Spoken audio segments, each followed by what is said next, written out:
Hey, what's going on, everybody? This is Jason from Jason's House of Fun and Video Games, and I'm bringing you today Thrifting Times and Finds Volume 3.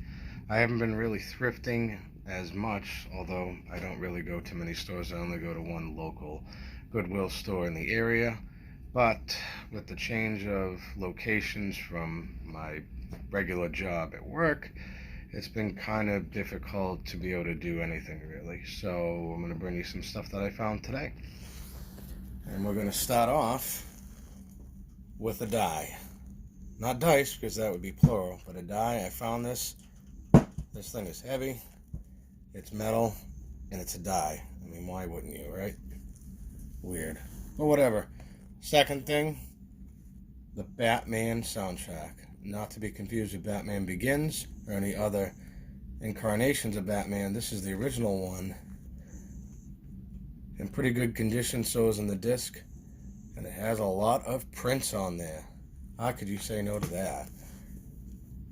Third item, Golden Nugget. So I saw this after looking at the CDs for a number of minutes. And I looked them over and over again. But luckily, I was able to find that little symbol right there, which makes life a lot easier in identifying PlayStation games, because these can get mixed into the CD section. So this is Golden Nugget. The discs are pretty in good condition. There is no instruction manual, but when I flipped this over, other than the fact it was a PS1 game, there was more than 30 minutes of live action video starring Adam West from the Batman series that was out in the 60s. Which is pretty cool because Adam West is an amazing actor. And that show of Batman in the 60s was awesome. This right here is an interesting find. 12 different movies of horror. So right here gives you all the different types of movies. A lot of them were in the 60s, one in the 80s, and a couple in the 70s. Some are in black and white. I'm a pretty big horror fan. I don't have this, although I hate this type of way to keep discs inside. This is what you get when you get this item. So, pretty cool. Moving on. The Doors. So, this is a movie that I really like, and I have not been able to find a pretty good copy at a good price. This is from the infamous Oliver Stone. He's done a lot of movies like Natural Born Killers, JFK, and I'm sure a number of others I can't think of right now. But this is a really good movie and pretty good condition for the price. Moving on.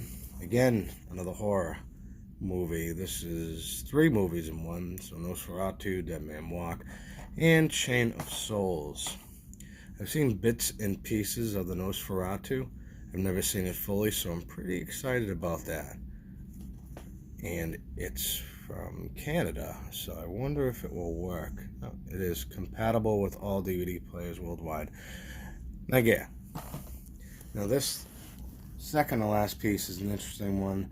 The movie wasn't that really good of a movie, but when I saw it in the DVD rack, it was like this. And the one thing that I noticed that was interesting is it said not for sale or rent.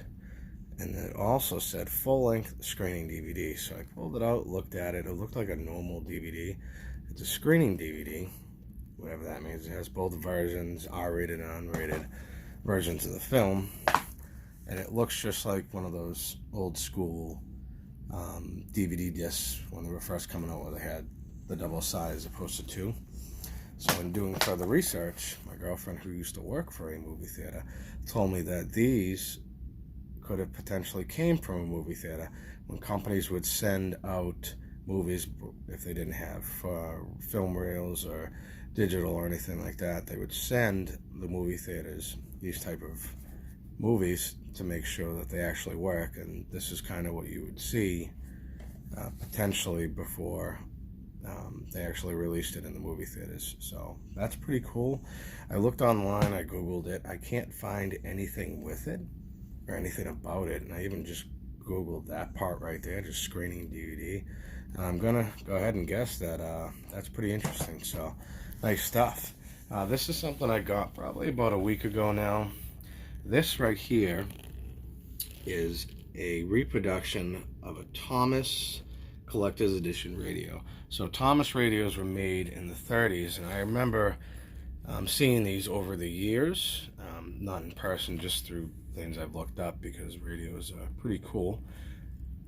This one right here came out in 1988, and I'm certainly not going after things because of prices or reselling anything. That's not really my thing, but still, this was really cool, and it actually still works, which is awesome.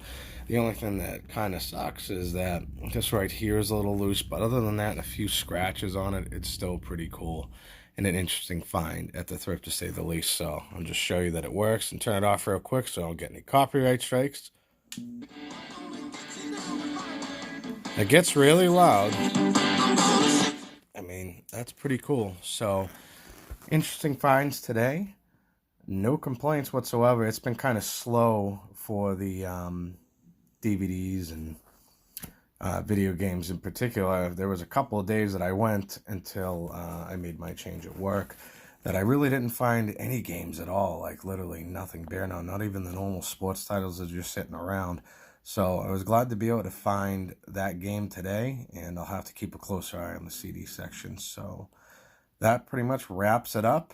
This is Jason from Jason's House and Fun and Video Games. I hope you enjoyed the video, and please let me know what you think of any of these items you've seen.